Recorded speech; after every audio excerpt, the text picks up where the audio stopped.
very honored, deeply honored being with you, man, today. It has been so strenuous in the last 3 days. Your wedding has been so huge, wonderful, lovely. So how did you feel today? I want to first and foremost say congratulations for this wonderful marriage. A lot of people came from all over the world, and it's something that I think is splendid. But how do you feel, Lola? I feel very honored. I feel very privileged. I feel on cloud nine, as the expression goes. You know, when you're surrounded by people you love, people who love you, well-wishers, you can't help but feel elated and on cloud nine. Yeah, it's a lovely feeling to look up and see the people you care most about in the world, you know, looking back at you with nothing but love and care. And yeah, it's a very, very nice feeling, and I'm very lucky to be in this position. I want to say you are lucky indeed, but can you tell us some of the characteristics of this great man, young man, Captain Samuel Foster? What are those things that endeared you to him, and what are the qualities that make him so very different from any other man that have come across you? I think probably the greatest quality of my partner Sam is his confidence. Sam can be a very formidable person. He is very self-assured, and I find that very inspiring. He doesn't know everything, but the things he doesn't know, he actively seeks to learn, and that's a quality that I admire. It's a quality that I try to emulate in myself. But I think people who know Sam best would describe him as someone with a lot of integrity. They describe him as someone who's honest, someone who's trustworthy, and someone who's optimistic, someone who thinks tomorrow will be better than today and actively fights to make tomorrow better. So I think that's a very good tonic. I mean, the optimism and the belief, the hope for a new, better tomorrow. Let me ask you how and what is the role of General David Jemibewon, your father, your great father, and your mom, Lady Modupe Jemibewon? What has the psychological role played on your marriage? How have they been able to help you in terms of orientation and philosophy?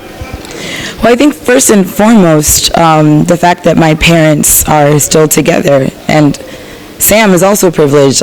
Miss Forster and Mr. Taylor, his parents, they too have been together for well over 30 years. And so we are children of parents who have made the sacrifice through thick and thin to still stay husband and wife. And I think that does make a difference. I'm very aware of how difficult marriage can be, although I'm just starting on this journey. But when you come from a home that's been through thick and thin, as the case of my parents and the case of Sam's parents, as the case with any couple that have been together 30, 40 years, you see a lot and you learn a lot. And I don't take my vows lightly. I don't take the commitment of marriage lightly, and neither does Sam. And we have our parents to thank for that. We have two examples, not perfect examples, but two laudable examples of how to walk this path. And I look forward to being able to walk the path in both of our parents' footsteps. I want to ask this very interesting question. How did you meet, and what were the instances that led to the chemistry? I mean, what were the instances that led to your union? How did you meet, and what strikes you about him, and maybe vice versa? Sam and I met in Abuja in 2016. We met at a restaurant named Johnny Rockets over some milkshakes and burgers. So it wasn't the most romantic meeting, but it was fortuitous, I guess. I think from the minute I met Sam, I could see that he was someone who was very intelligent, and he was also someone who was very interested in people. We met among friends, but right away what struck me was his knowledge of all kinds of topics, and also his willingness to share and engage with people. So when we first met, we were friends. We weren't romantically involved necessarily, but I just thought he was someone who I enjoyed spending time with, someone who I enjoyed learning from, someone who I enjoyed sharing my background with. And over time, what I thought was going to be a friendship, because he's obviously English, I was here living in Nigeria, what I thought would be a long-distance friendship just kind of blossomed into what it is now. The chemistry became stronger. Yeah, let's say that. I think from the beginning, Sam was quite optimistic. He knew what he wanted, and it took me a little bit longer to come around, but yeah.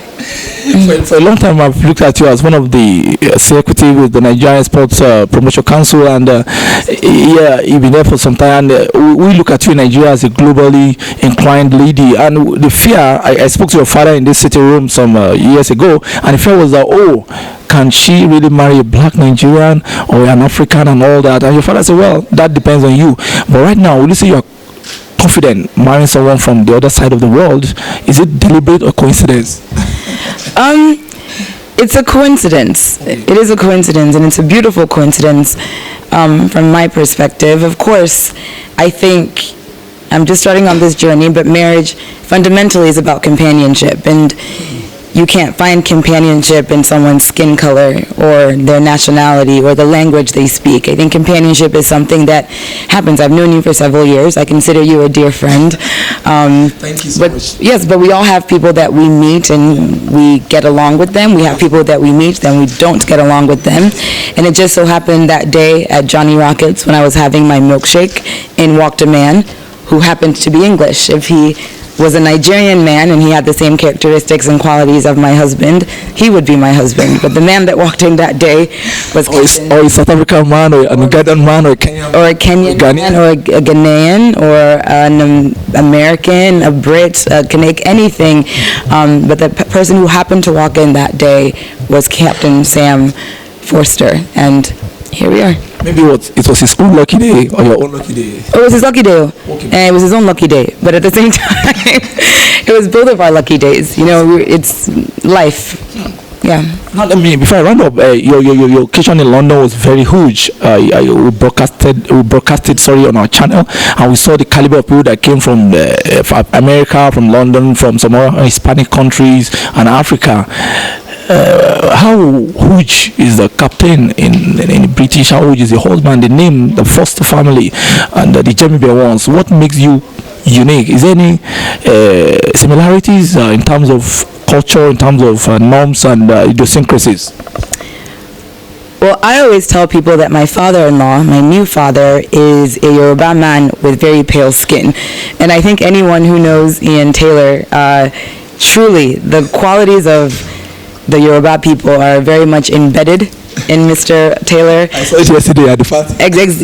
Truly, him and both my father-in-law and in general get along very, very well. They have the same outlook on life.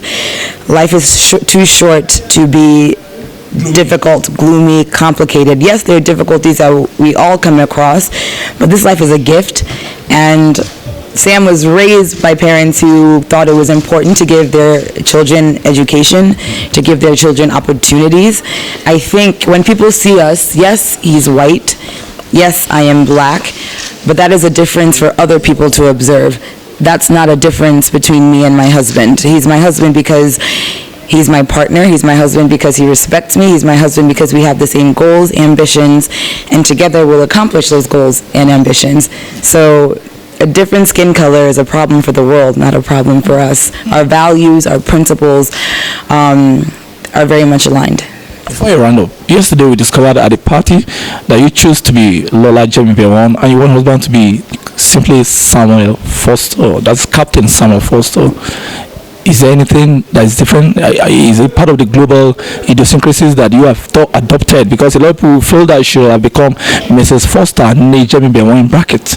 But why did you choose to have a different, you let him keep his surname and you want to keep your own surname? Yes. If he wants to change his surname, he's more than welcome to. I don't know if he's made a decision yet, but he's more than welcome to become Mr. Jemibewon if he would like. But from my perspective, no, I don't subscribe to the principle that a woman leaves her father's household to join her husband's household. Obviously, we are one big family, but the notion that the name I was giving at my birth, which we don't have any control over the names that were given, but the idea that I would change it upon getting married is it's an expectation I reject, and it's just not something I subscribe to, although I respect the women who choose to do that. I respect the men. There are some men who choose to take their wife's name. I think it's a personal decision. I'm proud of my name. I'm proud of the history of my name. Also, as someone who grew up in the United States, where it was a very funny name, it's a name I carry with pride and honor, and being married would not change that. And if I was marrying a man who somehow felt Slighted. that I should take his name. I've never dated a guy who thought that, and I certainly wouldn't marry a man who would expect me to change my name upon becoming his wife. So yeah, it wasn't really a conversation. Well, your husband agreed to that. How did he see it? How did he see it? And is he taking it? How is he taking it? How is he taking my decision not to take his name? Yes, sir. Yes, ma'am.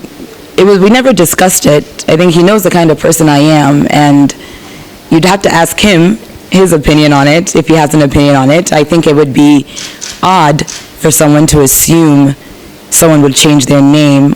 It's a non-topic. It never really came up. It never was really discussed. He never asked me to. If he asked me to, I would have been surprised. It's just not the nature of the kind of relationship we have. I think you both are very, very self-enlightened, and you're so educated. I can see the level of education is so high. So I think that is a better grace for you. Education is playing a role in your decision. Perhaps. Enlightenment. It's possible. Truly, it's not something that we spend that much time talking about. I think, like I said, there are many women who change their names. There are many men who change their names as well. And everyone has their own personal reason for the decision they make. I choose to retain the name I was given at my birth. It's a name I like. It's a name that is symbolic for me. It's a name that I've grown up with. I don't feel the need to change it. Yeah, so it's a personal decision, and if people want to, that's fine. But it's just keep your dad's name too. Well, Jemibewon. Sam's full name is Samuel Forster. Forster is his mother's name, so his last name is his mother's. So perhaps that's it. Perhaps the unconventionality starts from his side. Who knows? But I had no control over the name I was given at my birth. But it is a name I hold with honor, and a man will not change that. Let me ask you another question. Your dad is a general, very great general, respected in Nigeria, in Africa, retired as a major general. Now you're marrying a captain. I mean, I'm so surprised. Raised, let's say, raised in a barrack, raised in the family of a military, and you're still going back to your military family. So is that a coincidence also, or is just a stroke of luck? I think it's a stroke of luck. So I didn't initially know Sam was in the army, but I do think it's a stroke of luck because my father's profession can sometimes be intimidating for people. So the idea that General and Sam have something in common, it's something that they share. You know, not that many people in the world have been through those kind of experiences. So I do think it's a very fortunate coincidence that they're things General has been through, the things that Sam has been through, that those are the only two people who can express those things to one another. So I'm happy now that my father has a son who he can feel has followed in the path that he chose. So, yeah. Let me ask you, how did you feel yesterday when you see huge people, a lot of people from London, from Abuja, from America? 2 of your friends came from America, and I was surprised. I think 2 or 3, they all flew almost 3,000 miles, left their job, put their schedule on hold. Does that say something about you? How huge is Omolola Jemibewon in America? It was more than 2. It was quite a number of my friends, and I think it's just a reflection of the nature of our relationships. I'm so grateful that they came. It means the world for me that they came. They're actually on their way to leave now, so I must go to say goodbye. Thank you so much for giving us this chance. I wish you and your husband the best of luck. May God bless you. Happy married life. Long life to you. Thank you so much. God bless you.